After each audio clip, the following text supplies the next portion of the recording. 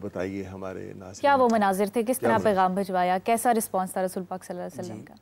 پہلا جو سوال کا پہلو ہے, اس کا جو پہلا حصہ ہے, کیا اس کی روشنی میں ہمیں اپنی اعمال کو, روایات کو درست کرنے کی ضرورت ہے؟ جی بالکل. ہمارے ہاں جو ایک فرسٹ اینڈ اور ایک سیکنڈ اینڈ کے انتہاؤں کے ساتھ ساتھ مسائل چل رہے ہیں, اس میں خواتین کو جو بالکل بند گلی میں دھکیل دیا گیا. اسلام میں جہاں پہ ولی کی اجازت لازم شرط ہے, وہاں پر خاتون کا ایجاب بھی لازم ہے کہ وہ بھی اسے قبول کرے, اپنی پسند کا اظہار کرے, اور اگر اسے یہ نکاح پسند نہیں تو وہ نکاح سے پہلے اس کا انکار کر سکتی ہے. نبی کریم صلی اللہ علیہ وسلم کے پاس ایک عورت آئی اور اس نے کہا کہ میرے والد نے میرا نکاح اس جگہ کیا ہے جہاں میں پسند نہیں کر رہی, تو آپ نے اسی وقت اس کا نکاح فسخ کر دیا. تو اس کا مطلب یہ ہے کہ ہمارے ہاں یہ جو روایت ہے کہ اگر کوئی خاتون کوئی لڑکی پسند کا اظہار کر دیتی ہے تو اسے معاشرے میں یہ سپیس دینی چاہیے کہ وہ اپنے والد سے یا اپنی والدہ سے یا اپنے بھائی سے وہ یہ بات کہہ سکے کہ اگر آپ میرا رشتہ تلاش کر رہے ہیں تو میرے پاس بھی ایک آپشن موجود ہے, ٹھیک ہے, اور وہ رہے شریعت کے دائرے کار میں, لیکن یہ ایک سپیس ہونی چاہیے. تو ہم تو اس کو غیرت کا مسئلہ ہاں, یہ بالکل غلط بات ہے, یہ جعلی غیرت ہے. اس پر حضرت سعد رضی اللہ تعالیٰ عنہ کی مجھے حدیث یاد آ گئی کہ جب لعان کا مسئلہ نازل ہونا تھا نا, کہ کوئی بندہ اپنی بیوی کو غلط کام کرتا دیکھے تو کیا کرے, ایک صحابی نے مجلس میں بات کی تو رسول اللہ صلی اللہ علیہ وسلم خاموش ہیں. تو حضرت سعد نے کہا کہ بندہ تو قتل کر دے, بندہ بیوی کو قتل کر دے. تو رسول اللہ صلی اللہ علیہ وسلم پھر خاموش ہیں, اور آپ نے کہا, لوگوں نے کہا واہ کیا سعد غیرت مند ہے. آپ نے کہا اتعجبون من غیرت سعد واللہ اغیر من, تم سعد کی غیرت سے تعجب کرتے ہو, وہ جس رب کے حکم کا مجھے انتظار ہے وہ اس سے بھی زیادہ غیرت مند ہے. تو بات یہ تمہارے ظاہری جذبات اور غیرت کی نہیں ہوگی, بلکہ ہم نے اپنے جذبات اور اپنی غیرت شریعت کے تابع کرنی ہے.